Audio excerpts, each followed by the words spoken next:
Bonjour à tous, et après tout ce temps, voilà enfin un nouveau tuto que je peux sortir pour Lightroom. Alors ça a été surtout une faute de temps, mais voilà, on y revient. Alors au niveau des tutos ici, on cherche souvent l'inspiration et on essaie toujours de faire des photos bling bling, etc. Moi je trouve qu'il y a des moments où, artistiquement parlant, certains sujets valent la peine d'être mis en valeur, mais en étant mis en valeur avec un aspect de photos que je vais appeler vintage, les photos de nos grands-parents. Parce qu'ici, voilà, on a une machine de guerre, fondamentalement un magnifique Spitfire de la guerre 40.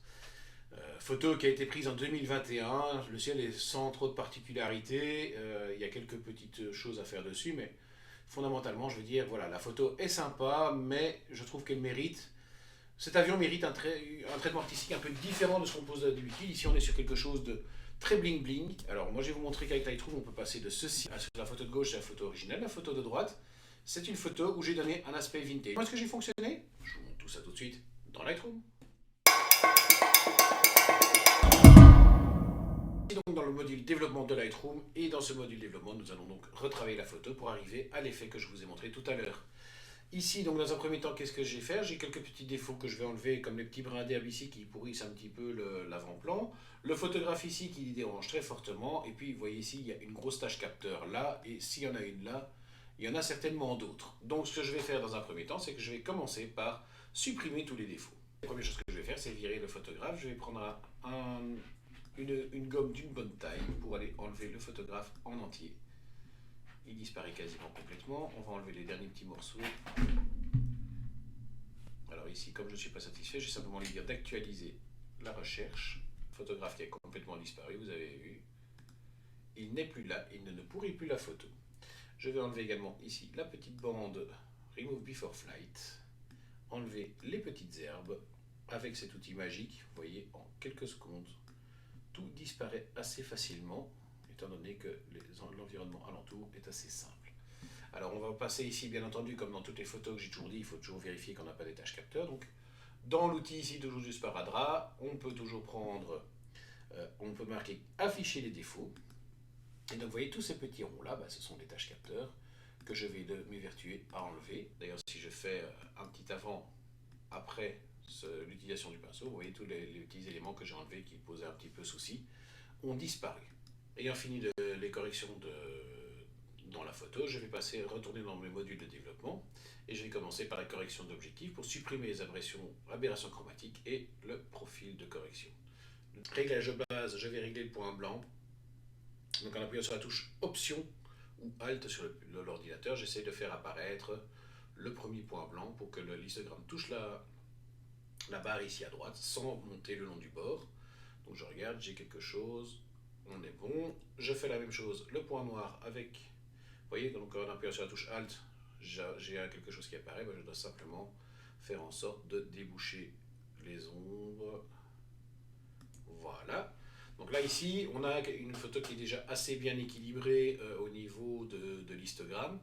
Mais bon, je trouve qu'au niveau du traitement, c'est fade, ça n'apporte rien, c'est pas terrible. Et donc j'ai réfléchi comment faire pour apporter un petit peu de cachet à cette photo. Et le seul moyen de trouver d'apporter du cachet à cette photo, c'était de la passer en noir et blanc. Mais le noir et blanc ici est un peu trop parfait pour faire vintage et de l'époque. Donc ce que j'ai fait, c'est que j'ai un petit peu retravaillé les couleurs dans le noir et blanc, parce que oui, dans le noir et blanc, on peut retravailler un petit peu les couleurs, en jouant un petit peu sur les différents curseurs. Ici, par exemple, on peut dire qu'on fonce un petit peu les verts, vous voyez. Les verts prennent une autre teinte. On peut contraster un petit peu les couleurs. Vous voyez, tout ce qui est jaune change un petit peu aussi, plus ou moins lumineux. Et on peut faire ça avec toutes les couleurs, bien entendu. À vous de voir un peu ce que vous voulez en faire. Moi, ici, par exemple, le rouge, c'est des cales ici devant les roues d'avion. J'ai pas envie qu'elles soient trop visibles. Comme c'est quasiment le seul rouge qu'il y a dans la photo avec le sigle de l'Indien, je vais simplement diminuer ici le rouge. Ça renforce un petit peu le sigle de l'Indien, mais ça masque principalement aussi les cales. Moi, ça m'arrange très bien comme ceci.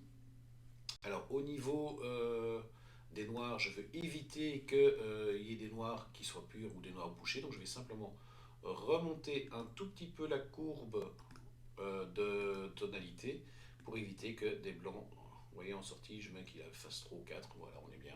Comme ça, je n'aurai pas de noir complètement noir. Et si je veux bouger mon histogramme ici, il va monter le long, mais il n'y a rien qui va se boucher.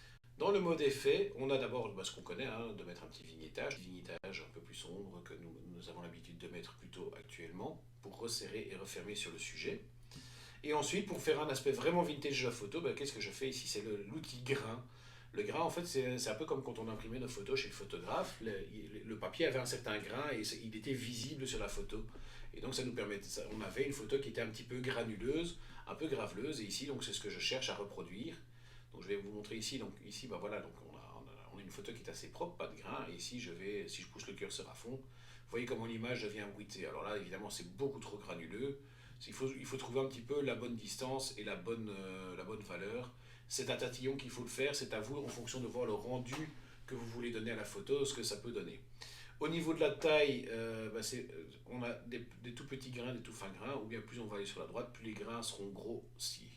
Et vous voyez que le fait de mettre des grains grossiers, ça a tendance malgré tout à rendre la photo plus floue. Donc à vous de voir ce que vous cherchez dans l'application du grain pour voir l'effet que vous voulez donner. Alors la cassure, c'est quoi? C'est simplement c'est votre grain, si vous voyez ici, je ne sais pas si on voit bien la différence, mais simplement, vous voyez, c'est tous des petits points, tous des petits pixels, des petits machins.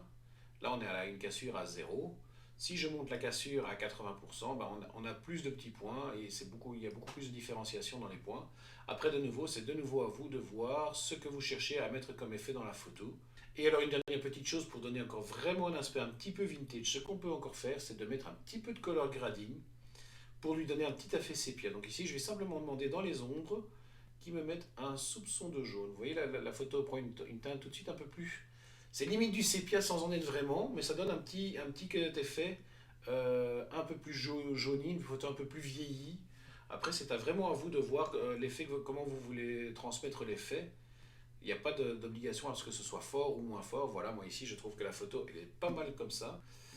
On peut peut-être rajouter un petit peu de contraste parce que les noirs et blancs, c'est toujours bien d'être un peu plus contrasté.